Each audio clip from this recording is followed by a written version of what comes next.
Hope you're ready. It'll be here any minute. Is that a rifle? You don't know what a rifle looks like? It's just swords were your thing and guns were mine. But I guess we're both doing guns now. I just didn't know that. Well, that's intense.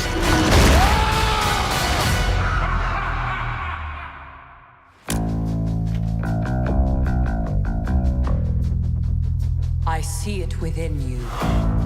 Fear, jealousy, betrayal. It is our duty to cleanse the universe of this weakness. You know, they told me you people were conceited douchebags, but that isn't true at all. Dude! I'm using my wrong eye. Groot, put your seatbelt on!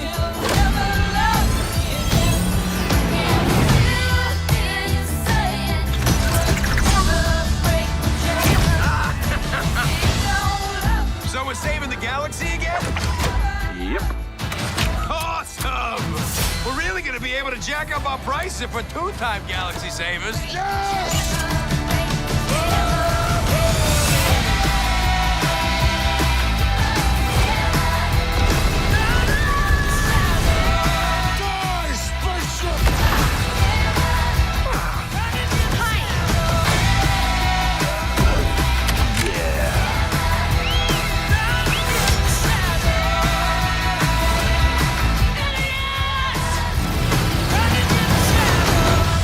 Sometimes the thing you're searching for your whole life, it's right there by your side all along. You're right.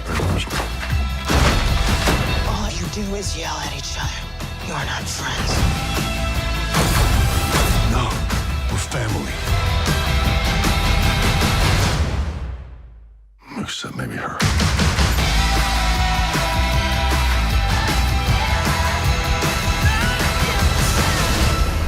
After all these years, I've found you. And who the hell are you? I'm your dad, Peter. Hey everybody, it's Charlie. New Guardians footage, let's break it down. Let's do this frame by frame, but first we gotta freak out about Kurt Russell showing up in there. What a coincidence that I did a video all about the backstory of Ego the Living Planet, or is it a coincidence? But there is a new round of the Marvel giveaway. I'm giving away those Hasbro Spider-Man figures. All you have to do to enter is be a subscriber, leave a comment on this video. So let's do it. We finally get a good shot at Ego the Living Planet. Really, that's the end of the trailer, so I guess maybe we're doing this in reverse just a little bit. So even though you might think that this is his surface unadulterated, this looks more like the Enclave planet. They're the true villains of the film. That's sort of what this trailer reveals, is that they're dedicated to rooting out all these crazy emotions in the galaxy. Jealousy, fear. So we already know a couple of plot details. This creature that they're fighting here is sort of like the medium bad, like they get hired to get rid of this. It's called the Abilisk. It's sort of a multi-dimensional creature that, by James Gunn's explanation, doesn't think of itself as bad. Like, people asked if it was a big villain in the movie, and he's like, well, it doesn't think that it's bad. So I think he's just winking at the idea of Ego the Living Planet being a bit of a villain in the comics sometimes, and sometimes he works with the heroes like Thor. In fact, the first time that Thor met Ego the Living Planet, Ego showed up for the first time in a Thor comic. Thor was hired by another group of aliens to kill Ego, to get rid of him. Thor beat him and he banished him back to the Black Galaxy where he came from. But that's kind of like the story in the Guardians trailer here, where the Enclave hires the Guardians to get rid of the Abilisk, but then it goes sideways and the Enclave themselves, these genetically engineered people that are actually grown in cocoons just like Adam Warlock, turn on them, and they sound like they uncover a plot for them to wipe out all of these emotions in the galaxy, and that's where it goes crazy with all these starships here. Like, okay, we're gonna get rid of all the things that we think aren't perfect.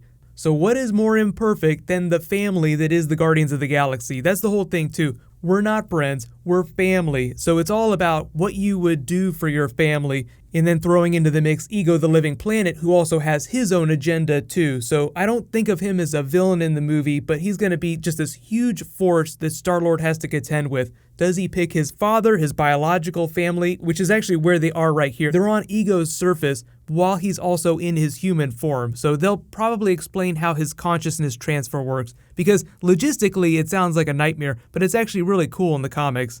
I love that Star-Lord's gear here looks like something out of Star Wars or like a 1970s movie, or is like a graphing calculator from the 70s, just super retro. More jokes about the gun, the obelisk manifests. Looks like Baby Groot actually does plug in the music during their fight. That's gonna be weird. The song might be different. Like they had the Fleetwood Mac The Chain song, but that might be different in the actual movie. They always cut trailer scenes that never make it into the final cut of a film.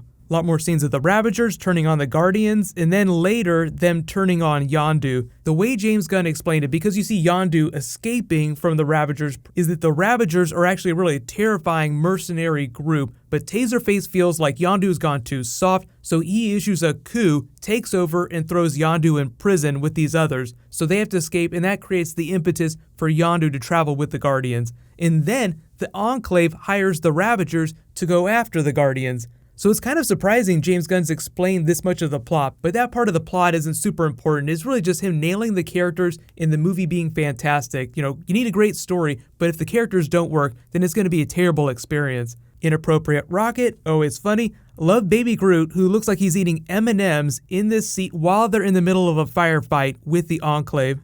I love the Ravagers as a group, so the way they're using them in this movie as antagonists makes it a lot easier to rake them across the coals. Like, they get to beat the crap out of all these characters. As interesting as they are, they didn't go too deep into the Ravagers during the first film, and they weren't so much antagonists as they were just like a group of people that Star-Lord had been working with. There's the idea that they might have been able to save the galaxy once, they're super overconfident, but can they do it again? Save the galaxy from the Enclave is really what they're referring to. But the whole idea is that they're super overconfident after their big victory in the last movie, in that arrogance sort of gets them into trouble with the Enclave. Teasing a little bit of Gamora romance. There was like a brief period where she hooked up with Star-Lord, but they weren't like a huge couple in the comics. This all looks like it's still happening on that perfect Enclave planet. Remember, their race is all about genetic perfection, perfection in all things. Gamora with her perfect giant gun. Love all these fight sequences. The colors are amazing. This is one of the most colorful Marvel films that I think I've ever seen. That was one of the big criticisms against their Earth-based films, that the way they were edited looked like they were kind of washed out, so the colors didn't stand out. This is almost like the answer to that. Like, oh, you thought there was no color. We're gonna give you all the colors all at the same time.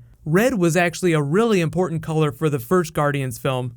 But a little more Mantis on Ego the Living Planet. It looks like the planet itself is breaking up. He can actually heal himself, like gain mass, by consuming other planets. But it's actually a pretty big task. I love all the Nebula here too, especially that moment with Drax where she chuckles after he's like, well, we're all family, but maybe not her. So it's kind of like she does feel like she's family a little bit, but she's so hardcore that it doesn't feel like she's going to be on the team for forever, even if she's able to reach an agreement with them. Like, I'm not going to kill you when I see you, but I'm also not going to be your super best friend.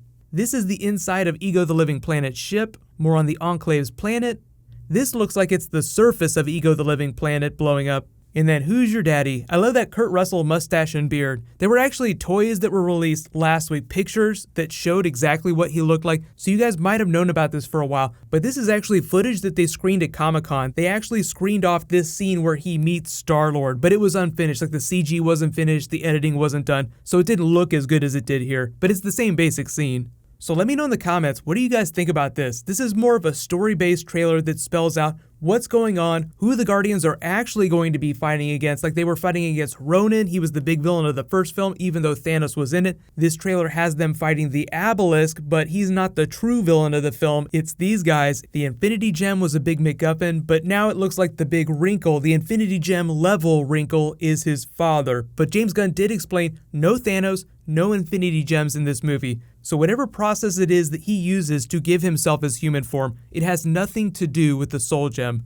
But there was actually a really cool story in the comics where Ego the Living Planet himself contained the essence of Nemesis, which is the soul that's created when you combine all of the Infinity Gems. So it's almost like having a 7th Infinity Gem inside of him, but that was sort of out of continuity. It didn't have anything to do with the Thanos Infinity Gauntlet storyline from the comics. It was something that was totally different, but I do like the idea though that he has an Infinity Gem inside of him. But wherever the Soul Gem is, it's going to show up somewhere during Thor or the beginning of Infinity War or even the Black Panther movie. So I feel like now we're at the point where we're just like checking the boxes off. Like, okay, we got to this movie, no Infinity Gem, okay, probably going to happen in the next movie. But let me know if there are any bonus videos you guys want me to do for Guardians or other Marvel videos. There's a Spider-Man Homecoming Kingpin video that I was going to do that'll probably happen later this week. but I just posted an Ego the Living Planet explainer, so I'll add a link for that at the end of this. And congratulations to last week's Spider-Man giveaway winner, Micah Montgomery. Please private message me on the back end of my channel so I can get your contact details. There was a new round that started in this video, so I'll announce the winner the next time I post a Marvel video.